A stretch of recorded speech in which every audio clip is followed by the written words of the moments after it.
Él hará lo que promete. Vamos a leer la palabra de la Santa Biblia Reina Valera 1960, el final del libro de Número, uno de los libros escritos por Moisés, ley sobre los testimonios y sobre el rescate.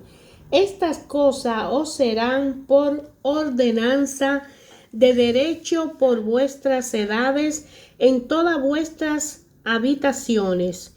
Cualquiera que diere muerte a alguno por dicho de testigo morirá el homicida, mas un solo testigo no hará fe contra una persona para que muera.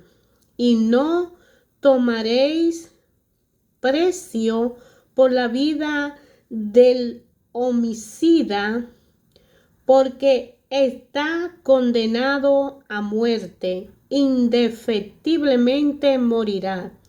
Ni tampoco tomaréis precio del que huyó a su ciudad de refugio para que vuelva a vivir en su tierra hasta que muera el sumo sacerdote.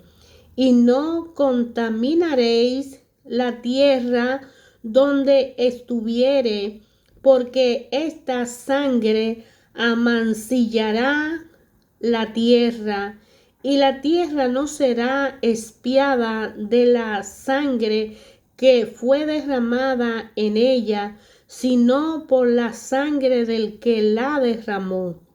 No contaminéis pues la tierra donde habitáis, en medio de la cual yo habito, porque yo Jehová habito en medio de los hijos de Israel.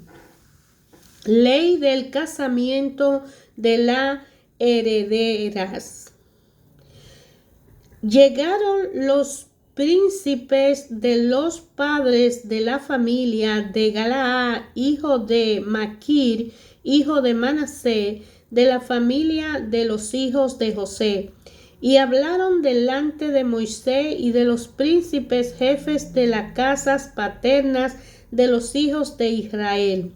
Y dijeron: Jehová mandó a mi señor que por sorteo diese la tierra a los hijos de Israel en posesión. También ha mandado Jehová a mi señor que dé la posesión de Zelofejad, nuestro hermano, a sus hijas. Y si ellas se casaren en algunos de los hijos de las otras tribus, con algunos de los hijos de las otras tribus de los hijos de Israel, la herencia de ella será así quitada de la herencia de nuestros padres y será añadida a la herencia de la tribu a que se una, y será quitada de la porción de nuestra heredad.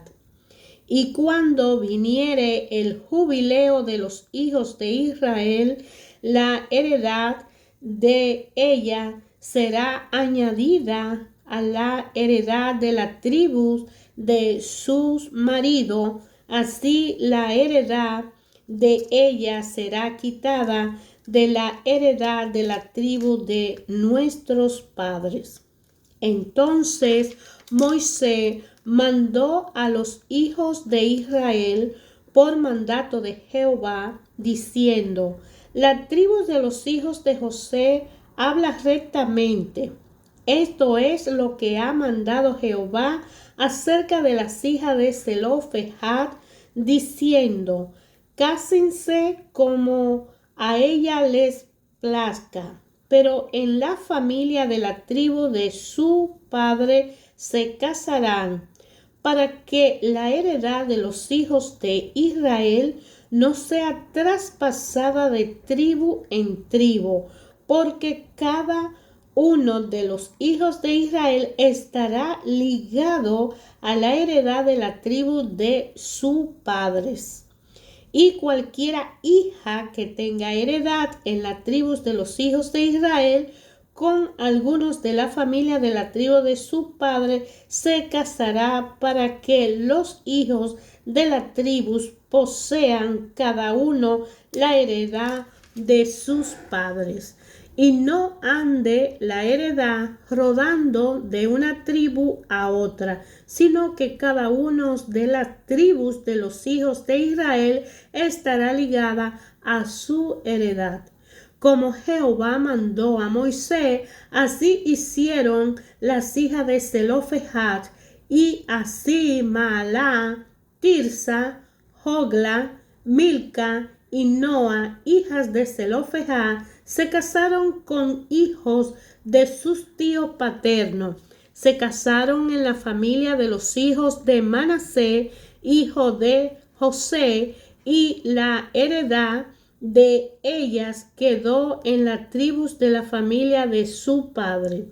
Estos son los mandamientos y los estatutos que mandó Jehová por medio de Moisés a los hijos de Israel en los campos de Moab, junto al Jordán, frente a Jericó.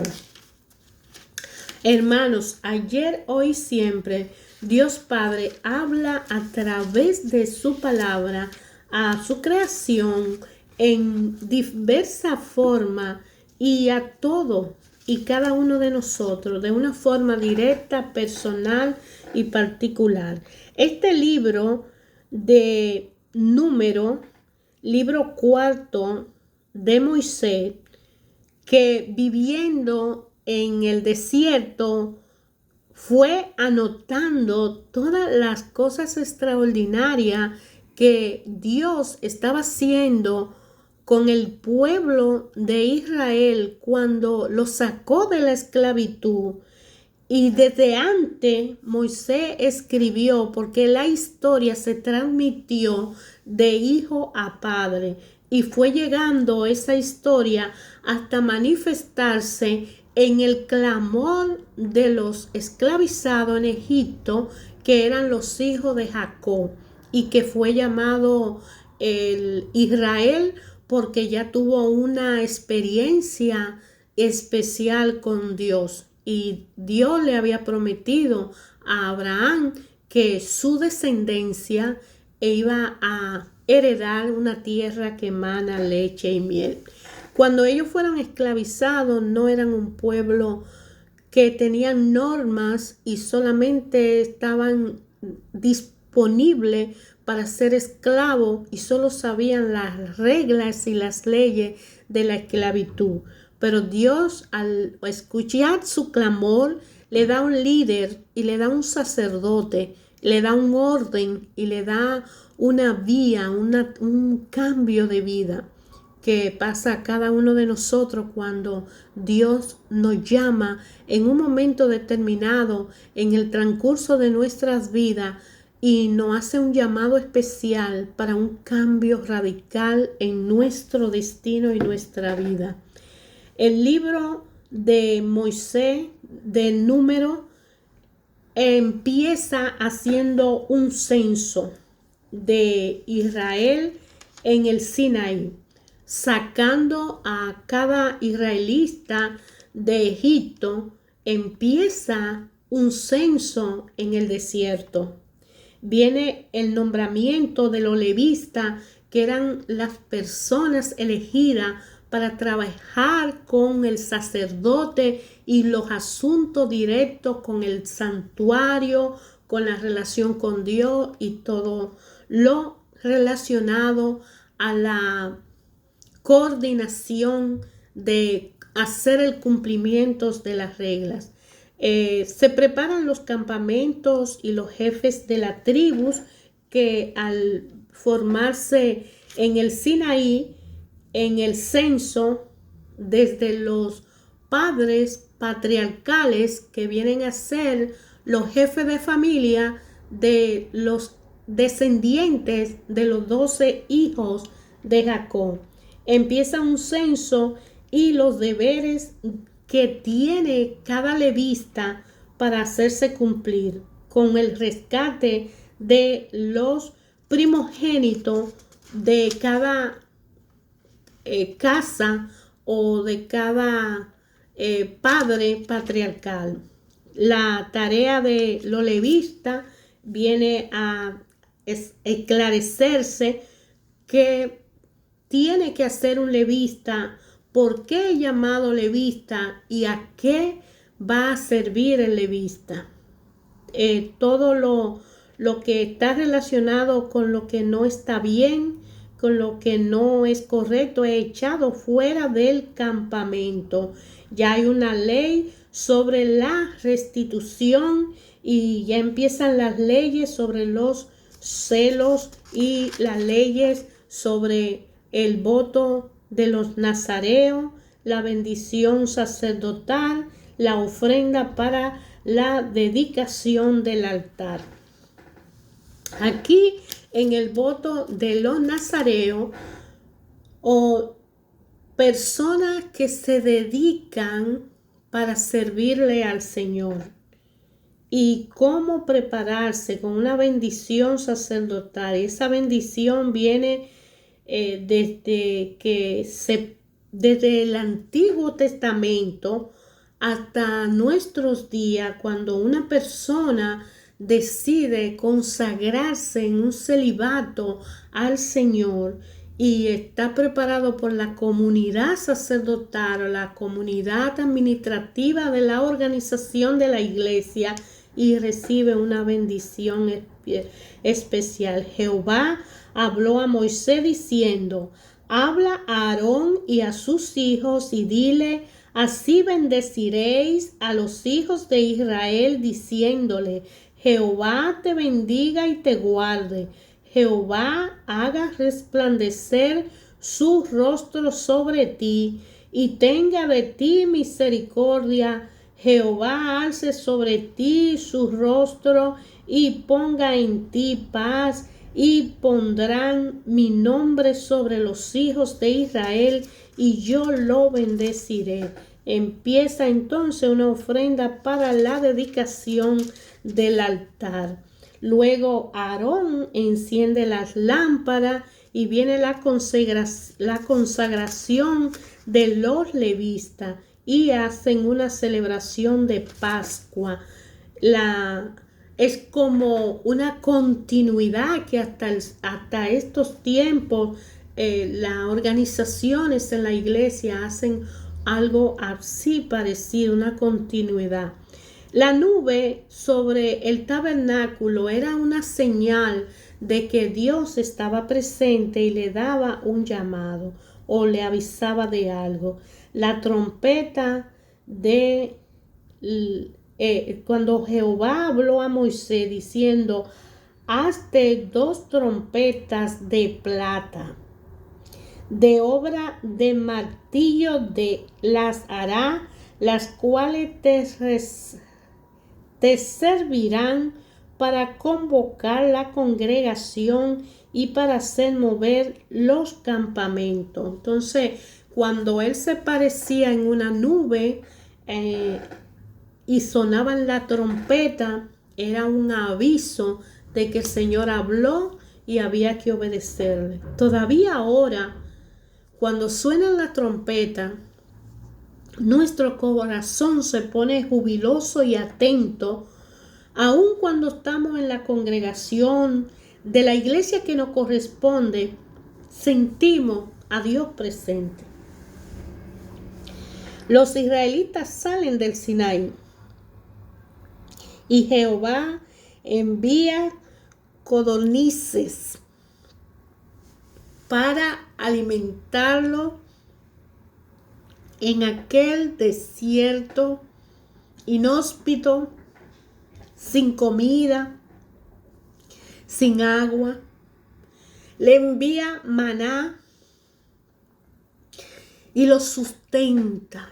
Le da un techo de una choza y se comunica con ellos en el día y en la noche. Cuando ellos salen del Sinaí, ellos llevan poca comida y se le acaba, pero el Señor le va supliendo a medida que avanza. Aarón y la congregación, su hermana María y Moisés, pertenecían a la misma familia de la tribu de Leví, de los hijos de Jacob, pero había celos y envidia porque Moisés era muy obediente y humilde al Señor y el Señor lo usaba de una manera muy especial. Entonces es María, la hermana de Aarón, y Aarón que critican a Moisés y Dios le castiga y le reprende. Viene la misión de los 12 espías que Moisés manda ir delante a revisar la tierra que emana leche y miel, porque ya están en el monte Sinaí, camino hacia la tierra prometida, pero antes de entrar, Dios ordena. Por eso es que Dios ayer, hoy, siempre habla a cada uno de nosotros. Dios le va diciendo a Moisés cómo va a ir haciendo cada detalle y envía a los espías a vigilar esa tierra. Los israelitas se rebelaron contra Jehová, no una vez, sino muchas veces, y Jehová castiga a Israel. Israel es el pueblo israelita, es los hijos de Jacob. Y viene la muerte de los 10 espías malvados y la derrota de Ormat, y empieza las leyes de las ofrendas, todo lo relacionado con lo que se le va a dar al Señor. Lapidación de un violador del día de reposo, la franja en los vestidos para que recuerden que el día, la hora y las reglas del Señor, y se le manda hacer en los vestidos de cada uno para que cuando vieran esa franja se recordaran que se le debía respeto a Dios por este mandamiento y que no se le debía desobedecer.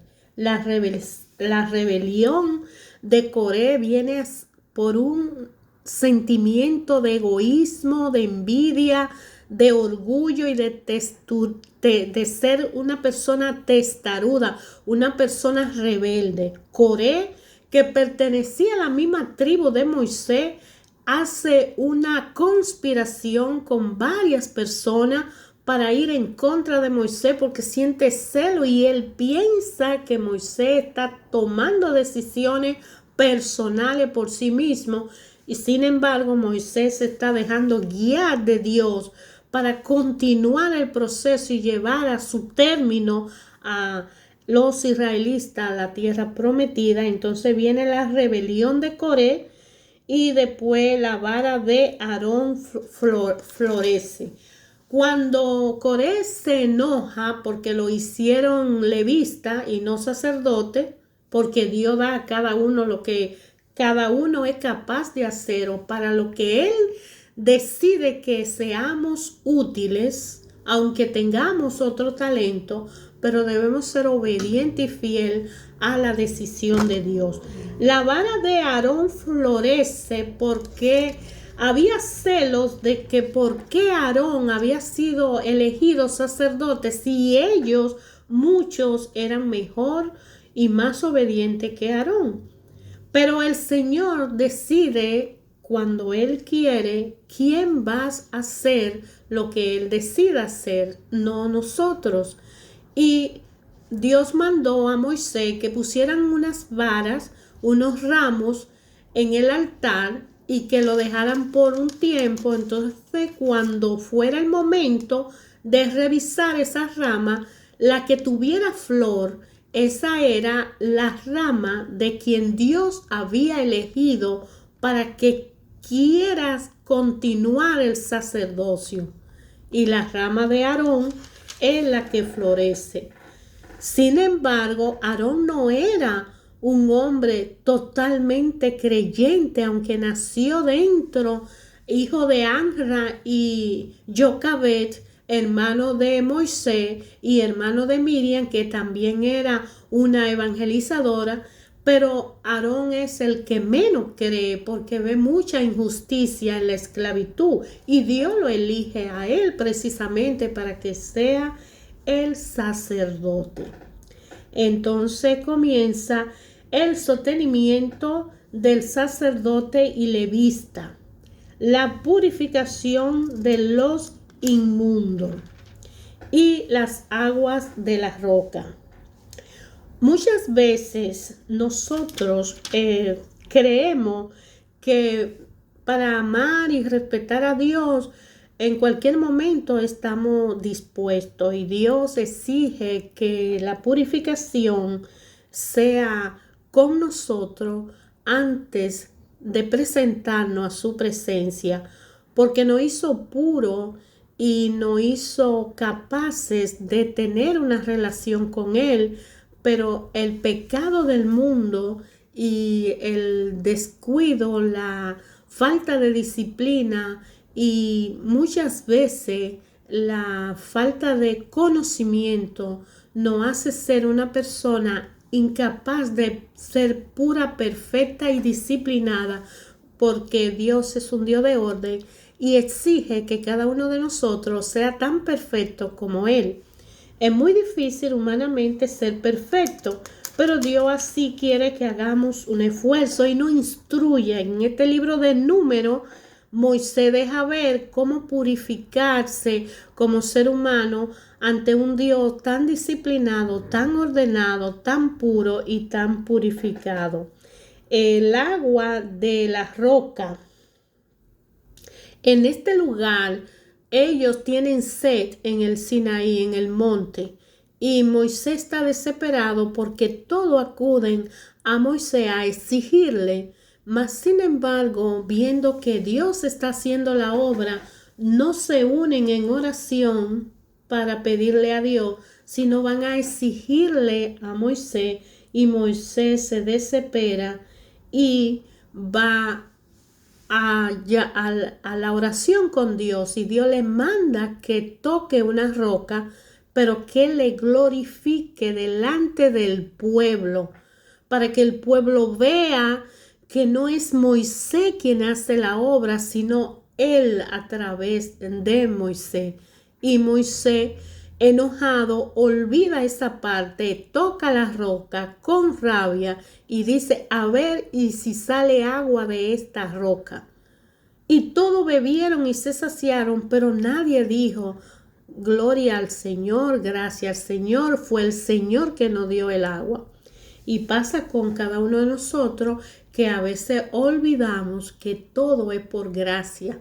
La salvación es por gracia, la vida es por gracia, el sostenimiento de la vida es por gracia a Dios, que nos lo provee a través de líderes, de personas, de gobernantes, de país, de ciudad, de situaciones, condiciones y cosas.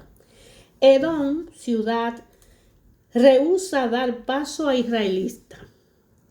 Edom era una ciudad que ellos debían atravesar desde el Sinaí para llegar a la tierra prometida, y por orden mandaban mensajeros a pedir permiso a los reyes de las ciudades que le permitiera a ellos cruzar sin tener que usar ni su agua ni comer sus alimentos, simplemente querían cruzar.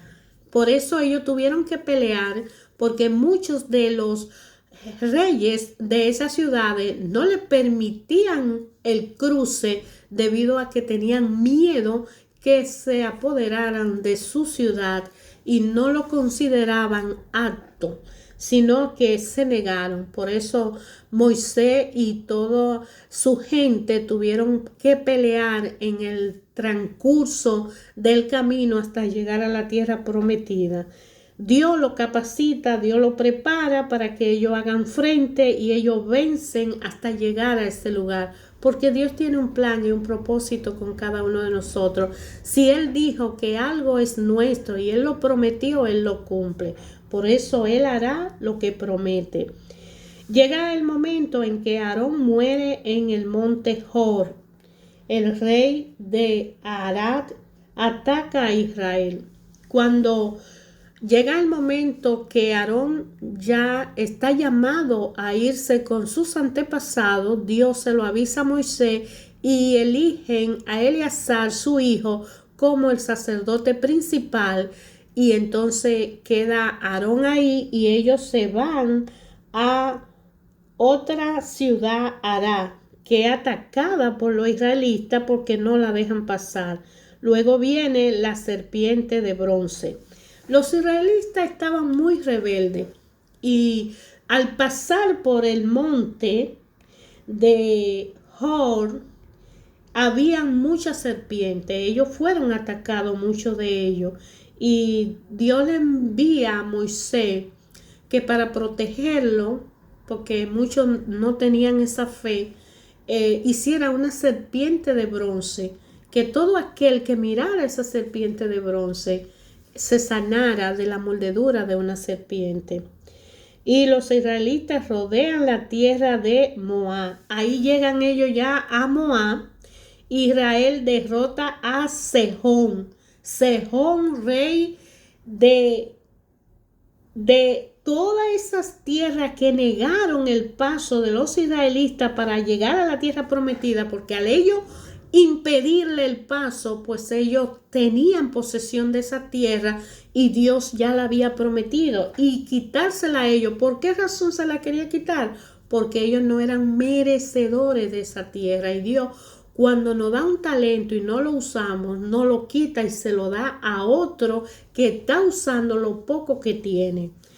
Luego viene Israel derrota a Sejón, Israel derrota a Og de Basán, que es otro lugar donde van, y Balaam manda llamar a Balaam para maldecir el pueblo de Dios. Pero Balaam no lo maldice porque ya Dios le había tocado el corazón cuando él era un sacerdote de ídolos, pero fue tocado por Dios.